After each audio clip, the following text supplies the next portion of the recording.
Bueno, Marcelo, te invito a viajar entonces hasta Madrid antes de tu charla. Ahí lo veo a mi amigo Blas Matamoro. Estamos con Blas Matamoro en línea. Blas Matamoro acaba de publicar junto a Juan José Sebrelli Entre Buenos Aires y Madrid. Son una serie de diálogos que mantuvieron durante la pandemia. Blas es un ensayista, novelista, traductor y crítico que reside en Madrid desde el año 1976. Buenos días, Blas. Luis María y Marcelo te saludan. Hola, ¿qué tal? ¿Cómo están? Buenos días, buenas tardes para nosotros. Bueno, buenas tardes, es cierto. Bien, muy contentos de que estés en nuestro programa, Blas. Hace unos días atrás lo tuvimos a Juan José también presentando este libro. Y también con la compañía de Marcelo. Vos sabés que con Blas, el año pasado, gracias al gobierno argentino que me dejó varado en Madrid, tenía el placer de encontrarme. Nos encontrábamos en la Plaza Santana a tomar cafecito, después íbamos a comer a algún lugar. Se come rico en Madrid, ¿no? Cierto. Sí. Sí, bueno, siempre está la cacerola en el fuego. Esperando a los varados argentinos de Madrid. Ah, muy bien. Y Blas, ¿cuándo fue la última vez que estuvo usted en Buenos Aires? Estuve el año 19, porque ese año se cumplían los 50 años de la ciudad del tango. Ajá. Que es eh, prácticamente mi primer libro. Entonces se hicieron algunos actos y se preparó una reedición que todavía estoy esperando, pero bueno, todo va de acuerdo a las velocidades de Buenos Aires. ¿En Madrid son más rápidas? Sí, porque hay un movimiento editorial que es muy descentralizado, ¿no? Madrid no es el centro editorial de España, sino uno de ellos. El otro es Barcelona, pero hay editoriales en todas lo que se llaman aquí autonomías, o sea, las regiones históricas de España, ¿no? Uh-huh. Blas, a mí me gustaría hablar en este programa de el libro que usted publicó con Juan José Sebrelli, pero antes de eso quiero saber, de la última vez que estuvo en Buenos Aires, ustedes me dicen el año 19, hasta a la fecha en la que se fue en 1976, ¿qué encontró que permanece y que ha cambiado en Buenos Aires? Pues Buenos Aires, pero en todos esos años diría que empeoró notoriamente. Y hubo un momento en que digamos, la fase urbana de los servicios pareció mejorar. Es Ajá. decir, he visto restauradas zonas de la ciudad, sobre todo algunas que me tocan especialmente, que son el oeste de la ciudad de donde yo soy, la Plaza de Flores, y de ahí para el oeste, Floreste y Liniers. Uh-huh. Entonces he visto que ahí se había producido mejoría en el transporte subterráneo que está tan atrasado en la ciudad, mejoría en la recogida de basuras y restauraciones de lugares urbanos, sí, sí, Uh-huh. lo pude constatar. Ahora, el panorama general de la ciudad no lo manejo, claro, no puedo decir, bueno, barrio por barrio cómo va la cosa, ¿no?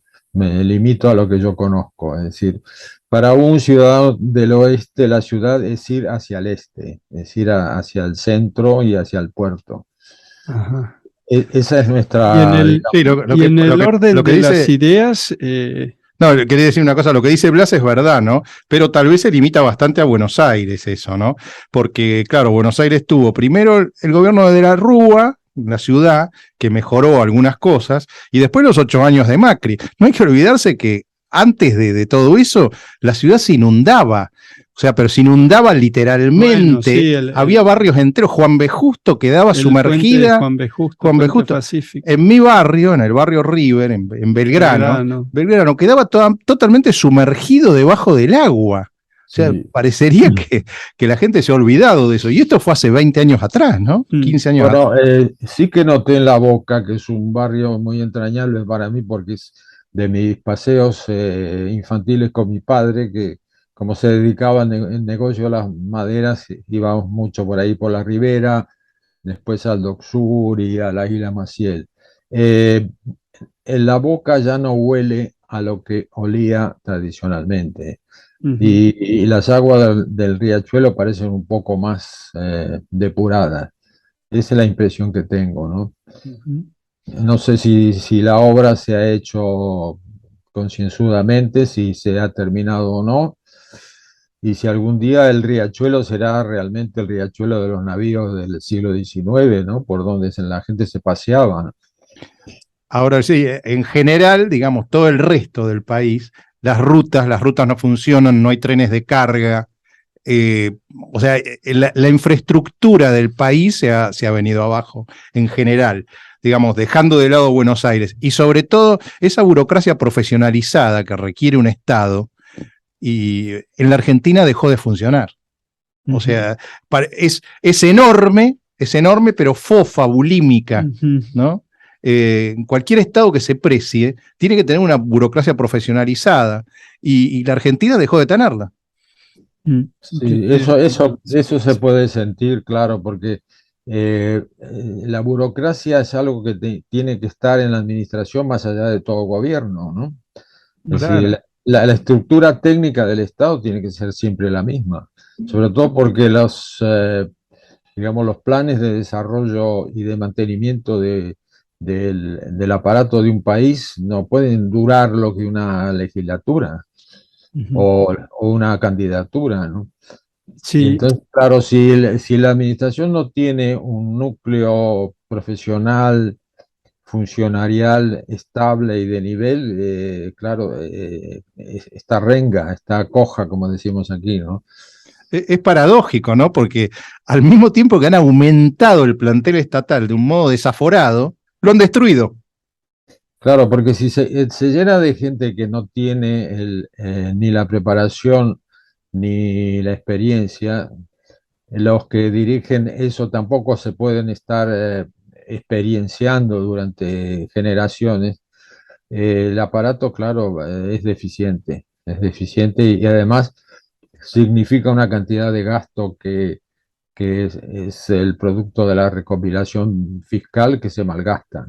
a mí me parece que cuando hablamos del tamaño del Estado, la gente siempre piensa enseguida en el Estado nacional, ¿no? En el Poder Ejecutivo, en los ministerios sobre todo, pero están al lado otros dos poderes. Y además, en Argentina está el asunto de los niveles del Estado, porque la misma burocracia se replica en cada una de las provincias y a su vez también, desde el 94, con la autonomía de los municipios, en el orden local. Todo superpuesto, todo aparte, en todos los lugares se contribuye, ¿no? Pero cuando le preguntaba acerca de su última visita a Buenos Aires, aparte de los cambios físicos que es cierto son notables, me quería referir también al orden de las ideas, ¿no es cierto? ¿Qué ha cambiado entre aquel Buenos Aires del 76 y en la ciudad que es hoy, ¿no? Yo sé que usted en ese año militaba mucho. eh, bueno, no sé si No, sigue no, todavía vamos a ver, no, se militaba muchos contra, mucho contra.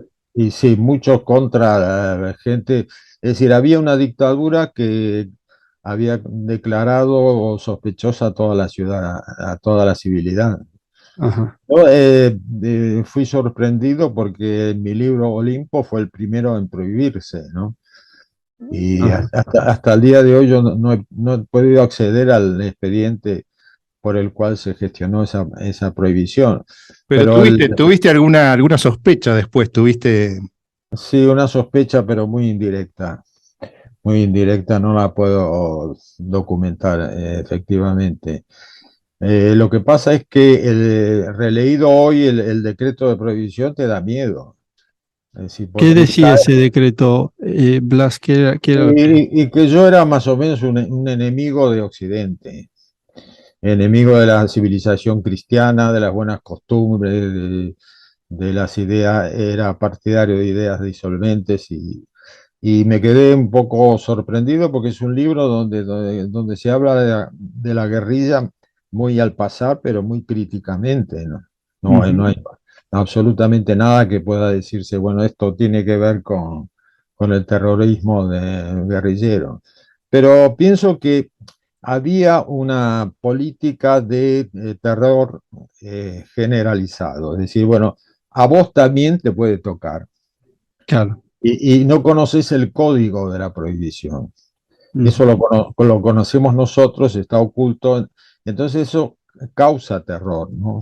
Causa terror Bueno, generalizado. es que el terrorismo, Blas, siempre funciona así, ya sea del Estado o privado, digamos, entre comillas, porque cuando un terrorista de estos fundamentalistas árabes pone una bomba en una terracita de París, lo que está tratando de hacer es decir, vos no vas a poder estar tranquilo tomándote un martini en una terracita de París, no vas a estar tranquilo en ningún lado, porque en Sí. cualquier lado aparecemos nosotros. Bueno, y el terrorismo de Estado de la Argentina era lo mismo, era decir, bueno, vos no te metas en nada, en ninguna cuestión, no opines nada, porque en cualquier momento vamos y te secuestramos, ¿no? Sí, pero es que el juez de la opinión no eras vos mismo. El juez de la opinión estaba oculto y es el que podía decir, como el judío que no practicaba su religión, pero le caía un comando nazi y le decía, vos sos judío, entonces porque yo te lo digo, ¿no? Era un poco eso, es lo que yo recuerdo, era un poco eso. E Ujú. incluso ahora, lógicamente que estaba la gente vinculada a las organizaciones terroristas, a la cual yo nunca pertenecí para nada, que estaba, bueno, haciendo lo que ellos creían que era una guerra y sin pensar que la inmensa mayoría de la sociedad no estaba en guerra. Es decir, una guerra a la que ellos querían involucrar a todo el mundo porque representaban a una entidad más o menos magmática y mística llamada pueblo. Nosotros somos el pueblo, tenemos nuestras propias leyes y nosotros desde esas leyes y de esa representación popular podemos hacer lo que nos parezca oportuno. Hace minutos recordaba el libro, vuestro programa, ¿no? El libro de Reato sobre el atentado a la central de la policía, Claro, Cierto. sí. donde de pronto murieron unos jubilados que iban a comer porque cobraban un menú muy reducido y que comían junto con los empleados civiles de la policía y junto con oficiales inferiores. Ahí no murió ningún oficial superior de la policía y los terroristas lo sabían. Y lo peor de todo es que la célula que decidió ese atentado estaba encabezada por un intelectual. Claro que sí. Berbisky, ¿no? No, más arriba, Rodolfo Walsh. Ah, era Walsh, Rodolfo Walsh. Rodolfo Walsh. Un admirable escritor, ¿eh? Sí, Admirable cuentista y autor de algunos libros documentales muy y se importantes. adelantó a Truman Capote con el non-fiction 10 años. Sí, bueno, pero murió en su ley, como él buscó, y su memoria es respetable porque, bueno, ha dejado la obra que ha dejado.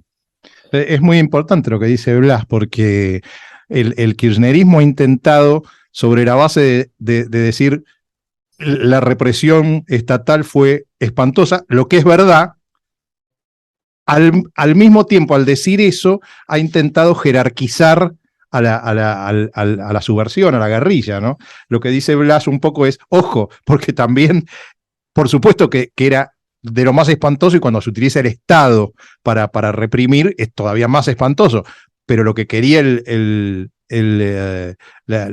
estos movimientos violentos era implantar un sistema totalitario y lo hacían con violencia, ¿no? Sí, Sí, ahí en el libro de Reato creo que hay dos partes, ¿no? La primera que cuenta muy en detalle cómo se gestó y cómo se produjo el atentado. Nosotros lo tuvimos a Reato acá en el programa. Y después se mete mucho con Walsh. Cuenta cómo vivía, qué función ocupaba dentro de esta célula oculta, quiénes la reportaban, bueno, hasta contar cómo fue el fin de sus días, ¿no? Ahí en la avenida Sí. Entre Ríos. Yo ahí, si me permiten, interferiría en un elemento que me parece muy importante en toda esa época de la historia argentina, que tiene un sustrato de conflicto en nuestra cultura católica. Ujú. Ahí hay dos mitades del catolicismo que se enfrentan violentamente. A ver, Porque Walsh ¿cómo es es? un hombre de origen católico. Ujú. Y creo que toda su vida debió, en ese orden de la acción, estar guiada por una idea mesiánica. Ajá. La encarnación de la iglesia verdadera, que es la que tiene que imponer el bien, porque lo administra. Y los medios no son importantes.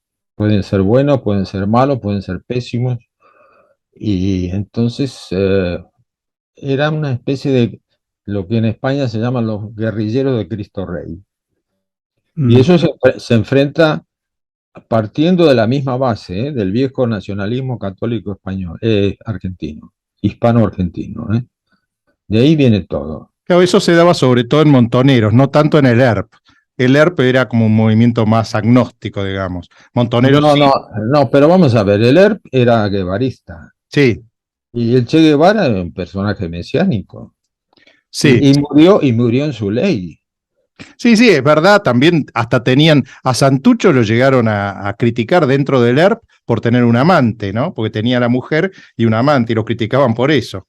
Es verdad, pero digo, esa idea de la nación católica me parece que estaba mucho más presente en Montoneros, ¿no? Que además venían del padre Mujica, toda esa beta. Sí, no, y antes de la Arbone, Tacuara. No, antes de la Tacuara. Yo me acuerdo de reuniones de estudiantes reformistas, es decir, la mayor parte de los estudiantes de derecho eran de la izquierda, eran reformistas, entre ellos algún comunista, pero involucrado en el mundo reformista. Y las asambleas eran turbadas por Tacuara que venían con cadenas y candados a rompernos la cabeza a los rojos. Mira. Y después, claro, se enrojecieron, como pasa siempre en ese tipo de núcleos de acción de ultraderecha, aparece un surco de extrema izquierda. Eso pasó en el fascismo italiano. No, no nos olvidemos que fascismo es una palabra que viene del mundo de la anarquía, y que Mussolini fue el ala izquierda del Partido Socialista. Es decir, hay una especie, como te diría yo, de fango pantanoso en el mundo revuelto de la entreguerra, en la que aparece un movimiento que es nacionalsocialista, que es el de Hitler.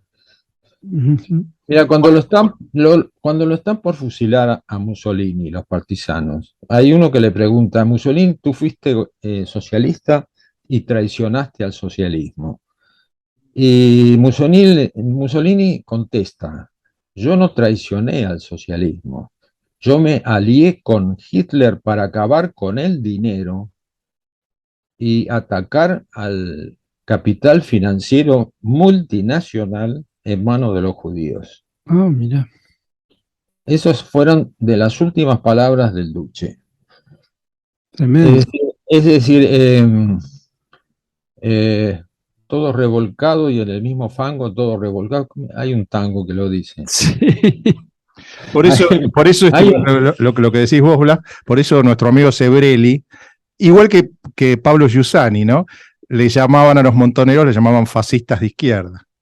y sí, claro, y a lo mejor la clave la tiene ese gran nihilista del tango que fue Enrique Santos Discépolo, cuando habla del cambalache del siglo XX. Volvimos al tango, a tu libro. Claro. ¿Y qué te parece? Hay que volver porque está siempre presente, no mi libro, digo, Ahí, ahí, la, ahí, ahí no estarías con Sebreri porque a Sebreri no le gusta No el le tango gusta el cantado, a tango, él le ¿no? gustan los quintetos, eso, los cuartetos de los años 30, 40.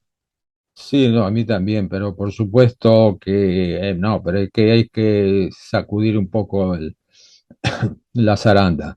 Eh, Homero Mansi, Cátulo Castillo, Virgilio Espósito, son poetas muy rescatables para todos nosotros. A pesar de que algunos eran peronistas. Bueno, pero nadie es perfecto. Nadie es Y Oíme, eso que, no, no, espera. Leopoldo Panechal era peronista sí, Pobre claro. Marechal. y lo echó un Marechal, ministro peronista. claro. Como director de Bellas Artes, a don Leopoldo, él, claro, no lo podía decir porque era un, como te diría, el contradiscurso, ¿no? Mm. Pero ocurrió así, y a Arturo Jaureche lo echaron como director del Banco de la Provincia, también los peronistas. Claro, claro. Sí, esto se conecta con algo que está en el libro de ustedes, de Blas y de Sebrelli, entre Buenos Aires y Madrid, la verdad me sorprendió cuando yo un poco editaba el libro, me sorprendió esta cuestión de que el ministro de Cultura del peronismo hiciera políticas casi elitistas, ¿no? Sí, el secretario de Cultura, Ignacio Pirovano. Exacto, Sí, sí, sí, sí. Sí, marido también de una aristócrata, ¿no? ay, por supuesto, sí, pero Alcinena. bueno, es que estamos todos revueltos y como decía Perón, yo tengo mi extrema izquierda y tengo mi extrema derecha. Tengo mis ortodoxos y tengo mis heterodoxos. Y tengo mis contemplativos y tengo mis activos. ¿Qué me contás? Sí, ahora los peronistas tienen activos, pero de otro tipo. Bueno, pero estamos viendo una descomposición de aquella composición. Lo que compuso Perón está descompuesto, entre otras cosas porque ya no está él. No, no, y él no está, no es porque esté muerto, él murió en la Plaza de Mayo delante de los montoneros que le dijeron cornudo.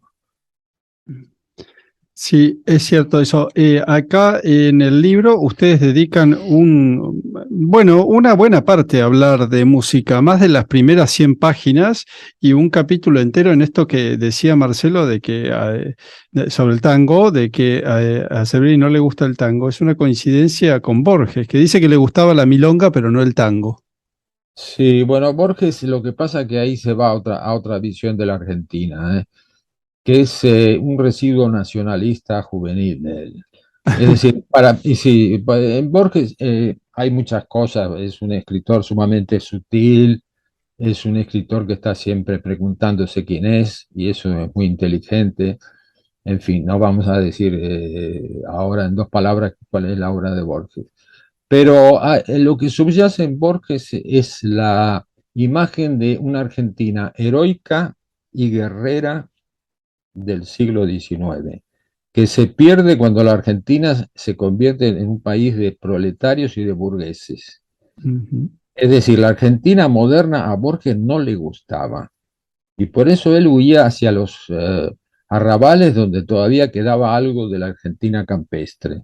Mm. De, de- Así de- es. de esos argentinos heroicos que se mataban porque les gustaba matarse a unos con otros. Hacia arrabales últimos, como dice.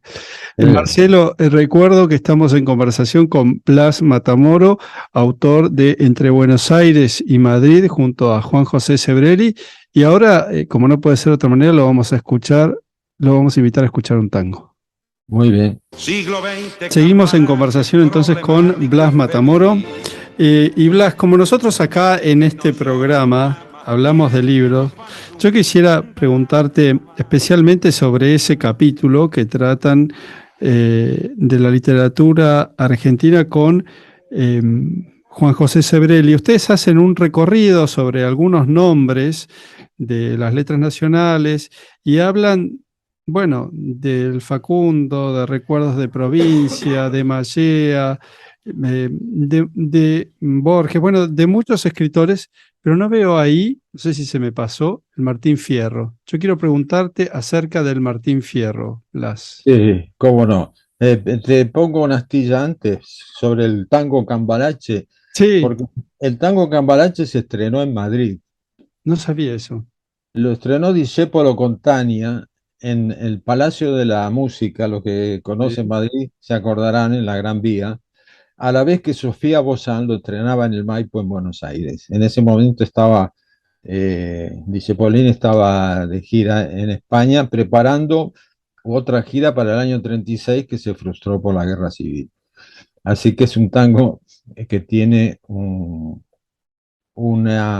espacio inicial en Madrid.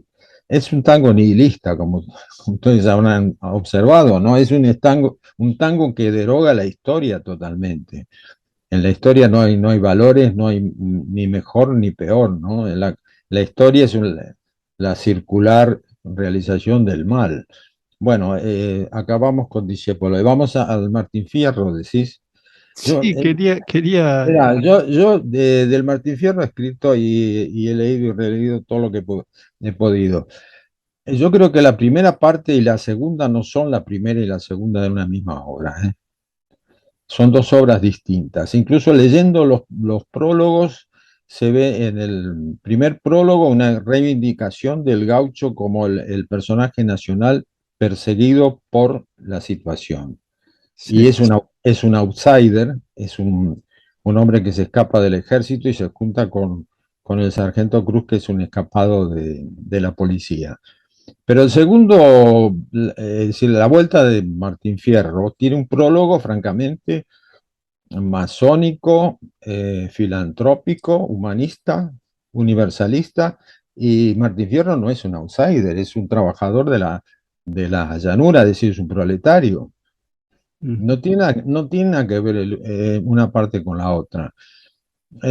Ahora, la filosofía del primer Martín Fierro, del gaucho Martín Fierro, es una filosofía nacionalista nostálgica de una Argentina fundacional que se vincula con lo hispánico y lo criollo. Y entonces de esa Argentina están excluidos los indios, los negros, los gringos, el Estado. De tal modo que, ¿qué espacio le queda a Martín Fierro, aparte del Sargento Cruz, y no entremos ahí en cosas raras de amores clásicos? Eso dejémoslo de lado. Ujú. Es una, te diría, una vindicación borgiana, justamente, de la Argentina original que se ha perdido con el progreso. Es decir, con el avance del Estado, de las fuerzas formales del Estado sobre la llanura dominada por los indios nómadas. Ujú. Entonces, el gaucho Martín Fierro no se identifica con ninguna colectividad. Es un personaje para el cual la sociedad no existe. Es un poco el heredero muy oblicuo de Don Quijote. Don Quijote también hace justicia, pero la hace por su propia mano y al margen de cualquier institución social. Hay una cosa interesante, Blas, que comparando con Borges, que reescribió en un cuento, reescribió la famosa escena de, de la pelea, ¿no? De Ah, Martín ¿de Fierro. qué? Si el negro lo vence, es Claro, decir, en la, reivindica la memoria del negro, claro, sí. en la segunda parte, cuando aparece el familiar a pelear con a Martín Fierro, que había matado al negro, lo intentan resolver con una payada. En cambio, Sí, en el cuento de Borges, lo resuelven de un modo más violento. Es decir, que en un punto, la segunda parte del Martín Fierro es más civilizada que Borges.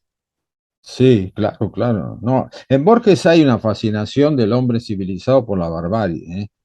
Es la herencia sarmientina. ¿Sabés que Sarmiento, que era, afortunadamente, es el fundador de nuestra literatura, afortunadamente, porque era un hombre de un gran talento y con arranques de locura y de genio? Todo tenía Sarmiento. Pero en Sarmiento hay el reconocimiento de su fascinación por la barbarie.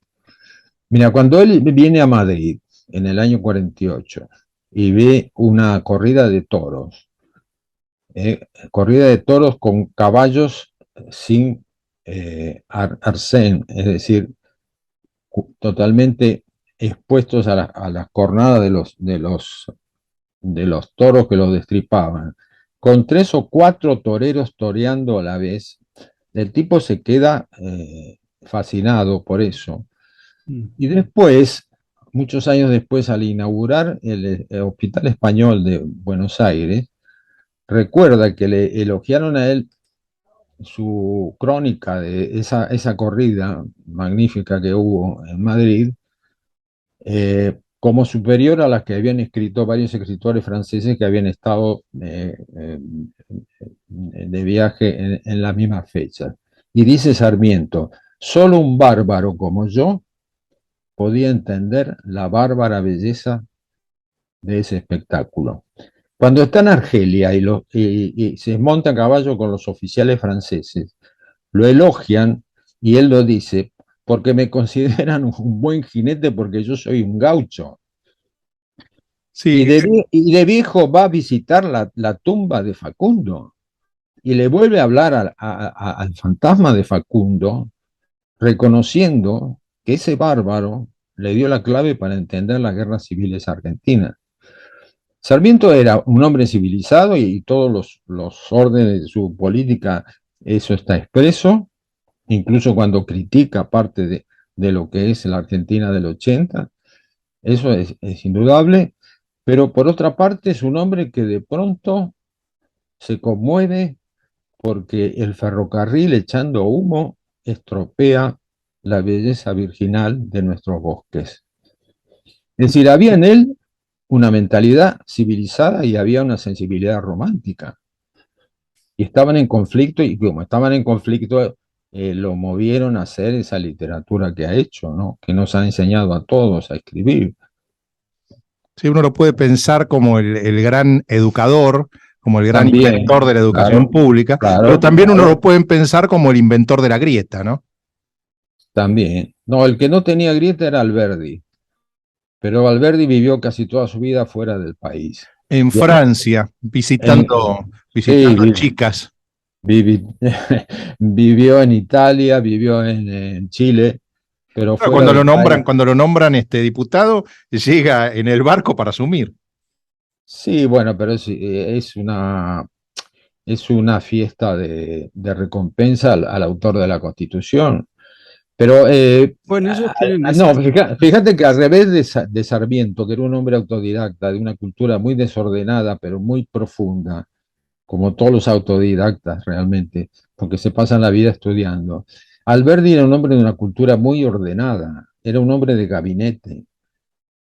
Es decir, en comparación con Sarmiento, él tiene una formación que le permite escribir en una cantidad de tipo de disciplina absolutamente distinta. Es impresionante. Una vez hablando con Vargas Llosa, él me dijo, y yo me callé y después le comenté nada más, que consideraba a Alberdi el gran intelectual latinoamericano del siglo XIX.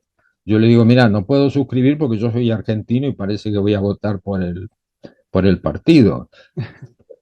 Y me dijo, no, no, estás de acuerdo conmigo porque es así.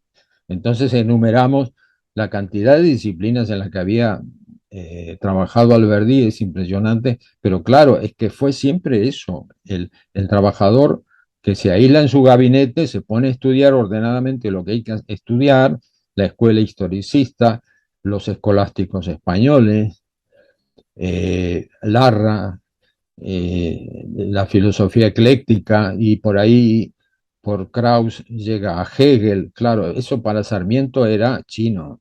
Mm, incluso la música, ¿no? Porque Alberti también Era escribió músico, música. Sí. era músico y compuso música de Y entre salón. ellos tienen esas célebres cartas quillotanas, ¿no? Y la 101. Sí. Y ¿Se bueno, acuerdan que Reagan lo mencionó elogiosamente en un discurso? Vi un video hace Sí. poco, esos que circulan por las redes. Bueno, hay que decir algo más en favor de Alberti. Bueno, se pueden decir muchas cosas, sí. pero aparte de que es el nombre de la avenida donde estaba la escuela donde yo estudié.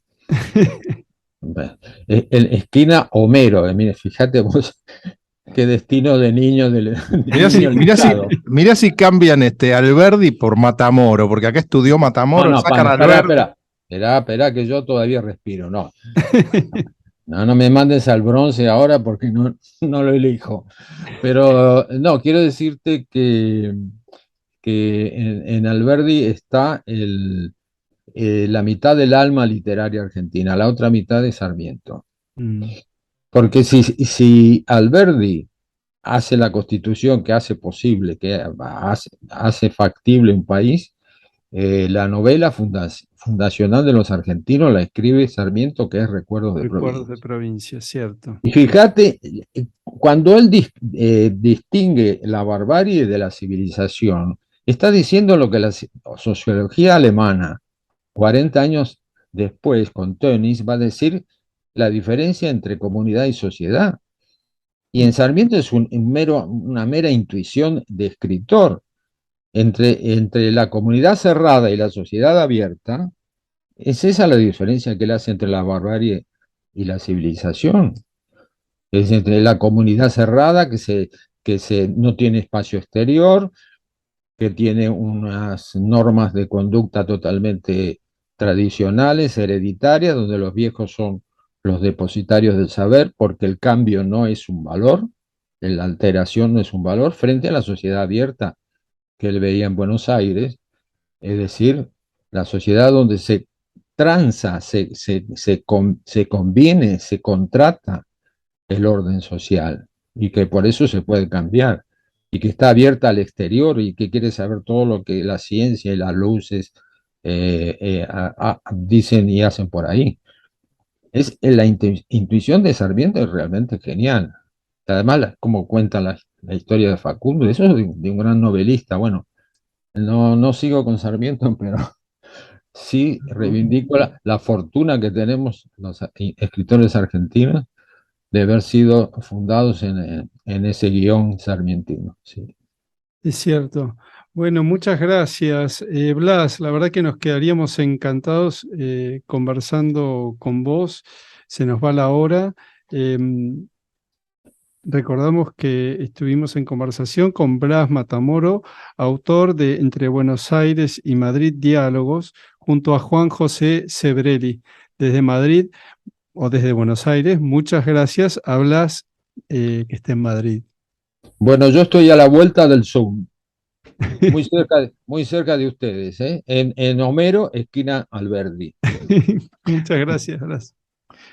Bueno, un abrazo, Blas. Hasta siempre.